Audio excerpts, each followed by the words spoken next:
বন্ধুরা, welcome to spoken English by Rumen's. আমি বলতেছিলাম যে যেমন একটু প্রোনাউনের ব্যবহার শিখেছি। যেমন আমি তাকে হত্যা করলাম, তার ইংলিশ কিন্তু আই কিল্ড হিম হবে। আর সে নিজেকে হত্যা করলো, তার ইংলিশ কিন্তু he killed himself. He killed হিম হয় না। যেমন আমি আমাকে সাহায্য করি, I help myself, I help me হয় না।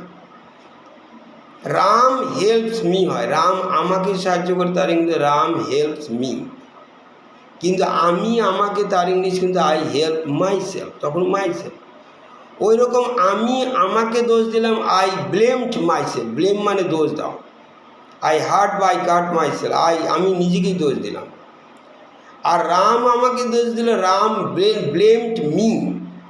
আবার দেখো আমরা আমাদেরকে দোষ দিলাম, উই ব্লেমড আস হবে, sorry, we blamed ourselves, we blamed ourselves, আমরা আমাদেরকে। আর ওরা আমাদেরকে দোষ দিল, দে ব্লেমড আস হবে, তারা আমাদেরকে দোষ দিল। এইবার চলো আমি এখানে 2 নাম্বার ইমফ্যাটিক মানে জোর দিয়ে বলে। যেমন আমি কাজটা করেছিলাম, জোর নেই, আই ডিড দ্য ওয়ার্ক, জোর নেই। আমি নিজেই কাজটা করেছিলাম, নিজেই কথাটা জোর দেয়, I myself did the work, myself দিলাম জোর দেওয়ার জন্য। মাইসেলফ মানে নিজেই, মাইসেলফ ডিড দ্য ওয়ার্ক, আর আমি নিজে করেছিলাম, জোর নেই, আই ডিড। দেখো আমি আবার বলছি, রাম নিজেই গিয়েছিল, Ram himself went there, Ram went there, Ram গিয়েছিল, এর জোর নেই। রাম হিমসেলফ নিজেই ওয়েন্ট দেয়ার, গিয়েছিল। এরকম আমরা যদি, যেমন আমি মিতাকেই দেখেছিলাম, আই স মিতা হারসেলফ, মিতাকেই দেখেছিলাম।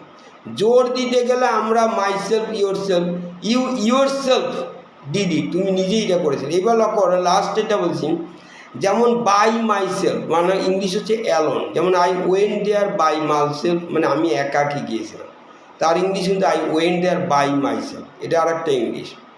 বাই মাইসেলফ মানে অ্যালোন। যেমন did you go on holiday on your own, তুমি নিজে নিজে গিয়েছিলে, by yourself or alone. আমরা একটা কথা 3 ভাবে বলা যায়। তুমি ছুটিতে, তুমি নিজে যে, অন ইউর ওন, যেমন do it on your own, তুমি নিজে নিজে একা একাই কাজটা করো। বাই ইউর সেলফও বলতে পারো, অ্যালোনও বলতে পারো। আমি আবার বলছি এখানে আমি I did it on my own, on my own মানে আমি নিজে নিজে, আমার সঙ্গে কেউ ছিল না, বা by myself by alone. আর একটা দেখো আমরা বলি ইচ আদার ওয়ান আনাদার মানে পরস্পরকে, they love each other, they love one another. Thank you.